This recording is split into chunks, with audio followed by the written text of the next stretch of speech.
यह है आपका 8th क्लास का सिलेबस साइंस का। 8th class science syllabus. तो आपको बता दूं इसमें आपको एक साल के अंदर क्या क्या पढ़ना है, तो बताते हैं हम डिटेल में।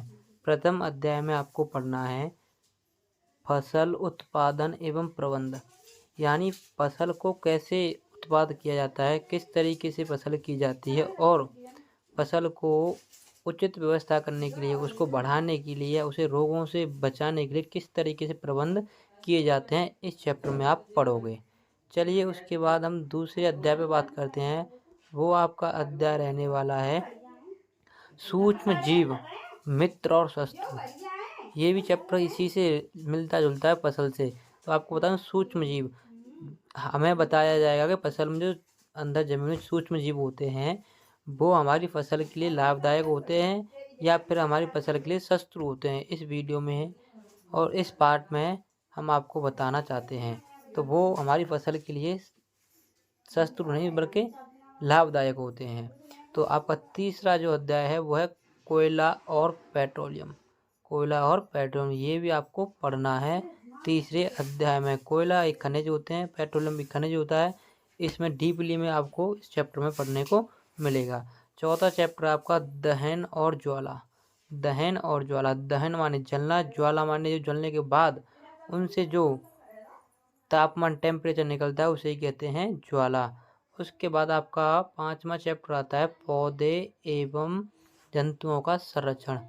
पौधे एवं जंतुओं का संरक्षण। आपको बता दूं कि हमारी प्रकृति में पौधों का रहना बहुत आवश्यक है और जंतुओं का संरक्षण यानी पौधों को हमें किस तरीके से बचाना है और जंतुओं को भी किस तरीके से बचाना है। संरक्षण का मतलब ही होता है बचाना। तो इन चीज़ों पर भी हम डीपली आपको अध्याय में बताएंगे, चैप्टर में बताएंगे।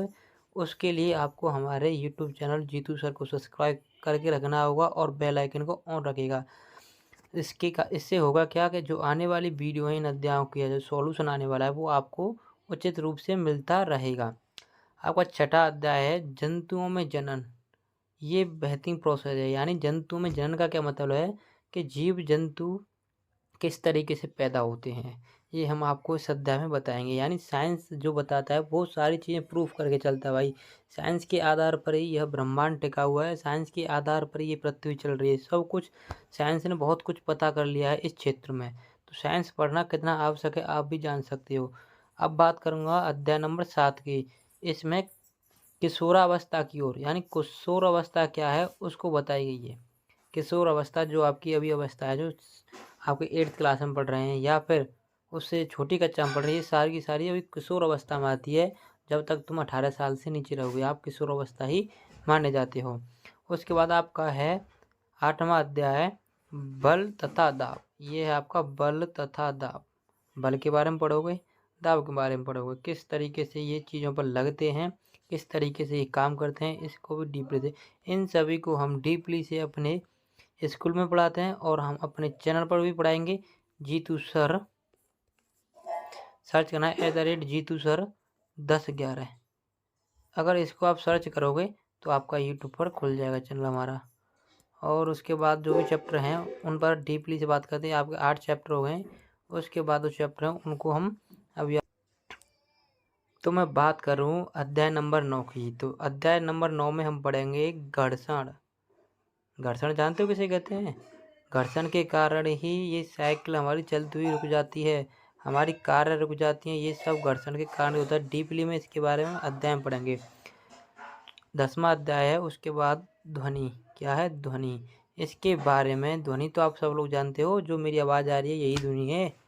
जो डीजे साउंड से निकलने वाली तुम ठुमक ठुमक कर नाचते हो, यही क्या है आपकी? यही आपकी ध्वनि है।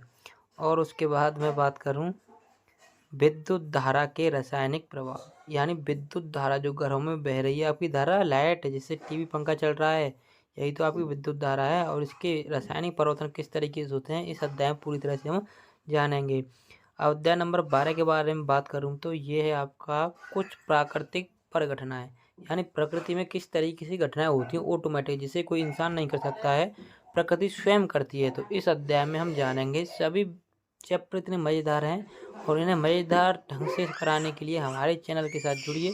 आपको मज़ेदार तरीके से ये सब समझा दिए जाएंगे। और उसके बाद मैं बात करूँ लास्ट चैप्टर आपका प्रकाश। प्रकाश तो जानते हो सूर्य से निकलने वाला, यही तो प्रकाश है। तो इन सब के डिटेल में क्या क्या रहने वाला है इनके अंदर, सबको अध्याय में हम पढ़ेंगे।